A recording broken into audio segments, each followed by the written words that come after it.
to start cutting out my parts, I've glued my paper pattern onto my steel and my micarta. Got the outsides marked out. Then just go over to my little Milwaukee bandsaw and begin to cut them out. I leave a little extra room on the tail of the blade. You can see that here, just so I can adjust the length to what I like. If you don't have a bandsaw, you can do this with a hacksaw very easily. So now I just rough profile the blade and the scales, and it's coming together and starting to look like pieces of a knife. There you have it. I've got the major pieces of the knife cut out. I have the outsides marked out, and then I've left a little room here on the tangs for drilling. I'm going to use a set here, a center punch, and mark the center of those holes so my drill doesn't wander around. This is real helpful for drilling accurately. Now we're ready to head over to the drill press, but first we put on safety glasses. Remember that, everybody. Be safe. And I'm drilling through the pivot hole with a bit that's a little undersized to my reamer. And actually, if you want to do this a little more safely, you can set up a perfectly even block like this in your vise. That way the blade won't spin around and get you. This is the reamer I'm using for the 7/32 pivot. And a reamer makes perfectly round holes. And I'll just run that through the pivot hole a couple of times, and then I have a perfectly round hole for the pivot in the blade, just like that, and a 3/16 inch hole where the tail meets. Now just go over to the grinder and some careful grinding to get the profile right. And of course, if you're doing this with all hand tools and you don't have a grinder, you can use a little homemade disc sander like this one I made, and you can find a video about how to make this in my on my channel in my videos, and it works pretty good. Or of course you can just use a file like this and carefully file the profile of your knife very easily. Next thing you'll do is take your scales and clamp them together firmly with a pair of vice grips, just like this. We'll go over to the drill press. Again, we'll start with the pivot hole and drill through that with a drill that's undersized to the reamer.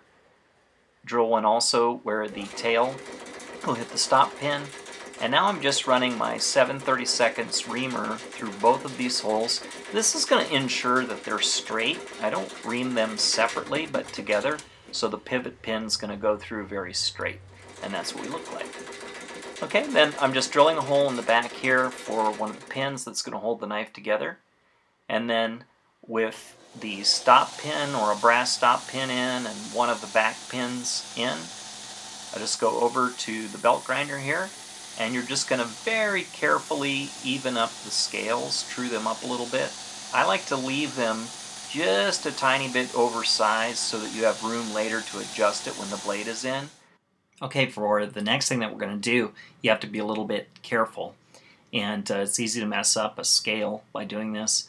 And so I'd encourage you maybe to practice on a piece of wood or something like that until you get this right. This is also where a drill press is really almost essential. I think maybe if you were super careful you could do it by hand, but I'd really recommend using a drill press, even if you have to borrow one or go to someone's shop and use theirs. So what we're going to do is we're going to make a counterbore, or we're going to have a hole.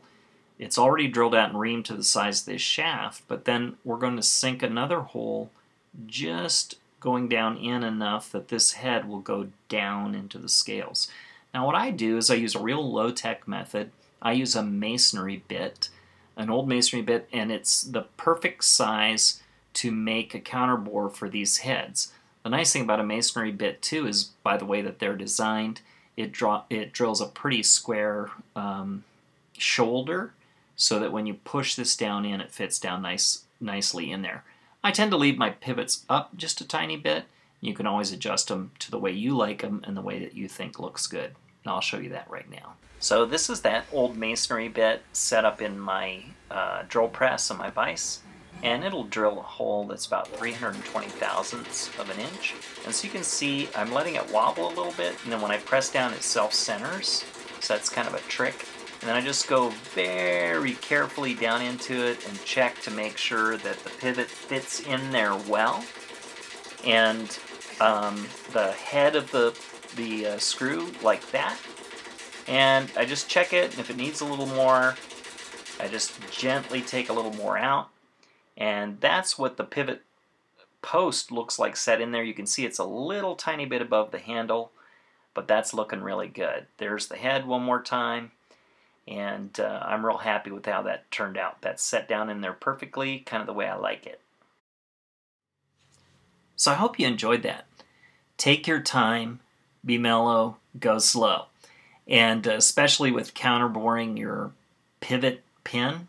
And if you'll notice too, in my video, I used a 3/16 inch stop pin. That's because I sent out all of the 1/8 inch pivots that I had. If you use the 1/8 inch pivot for a stop pin, or you use the little piece of stainless steel that's 1/8 inch in there for a stop pin, what you'll need to do is go ahead and drill for 1/8. Then just look at the head of the screw and use a little bit bigger drill to drill carefully down in there. Now be careful, because a lot of times when you're pulling down on a drill press, it can just shoot through and you've drilled out your hole bigger and you got to start again. So go slow. And if you could stop the draw feed, you have a stop on your drill press, that's a good way to do it too. But just do that very, very carefully. So I'm heading off to Uganda on Tuesday. And I've recorded a little bit of video, and Aaron and Brad and some others at work are going to be starring in that one and making sure that gets up. So I'll send an update from Uganda. I'll be at Bamba Forge during the build along. Definitely get some shout outs from the guys to our builders and patrons and corporate sponsors. So thanks very much. Have fun making your friction folder. Resist the urge to go too fast. We'll be giving you some tips and tricks along the way. And if you just can't contain yourself, all you have to do is call usanifemaker.com, click on their link, get their phone number, give them a call, and order some extra parts so you have two. And you can work on one, you can rush through one, and you can make one slowly. So, hey, thanks for watching, and have a great week.